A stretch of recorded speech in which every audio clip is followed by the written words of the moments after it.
This is 9 kitchen hacks in 90 seconds, and they're hacks that I actually use. Let's go.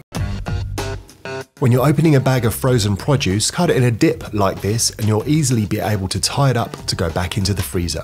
Roll a lemon a few times, pierce a small hole in the end and you'll be able to squeeze out as much as you need and keep the rest fresh without cutting the lemon. If you've got stainless steel pans that just won't get clean, make some barkeeper's friend into a paste, cover the pan and leave it to sit for about 10 to 15 minutes. Then scrub it with a scourer, ideally in your sink and with gloves on. That thing is going to come up as good as new. Now I don't like using harsh chemicals very much, so maybe I'll do this once or twice a year. Slice onions paper thin for salads and sandwiches by holding the onion stable with a fork and using a peeler, moving it around the onion as needed. You can also mellow out the sharpness and reduce the pungency by soaking in cold water for 10 to 30 minutes. Curly spring onions make a great, quick and impressive garnish for any dish. Cut them on a very steep bias, soak in ice water until they curl up, strain and dry, and there is that beautiful garnish. A whisk can be used to pick up flour and transfer it to the bowl rather than trying to pour it or dirtying up a spoon. Once you've eaten all of your pickles, don't throw away that juice. Cut up some cucumbers, de-seed and then into the jar and into the fridge for about a week and you'll have some new pickles. My go-to breakfast is an omelette with avocado. To get the avocado out of the skin quickly in the morning, I cut a crosshatch and then squeeze it out on top of the omelette. It's not necessarily the prettiest, but for a quick breakfast, it saves time. The best way to peel ginger is with a teaspoon. It will easily get over those knobbly bits and not take any of the ginger itself away. To mince, I use a microplane.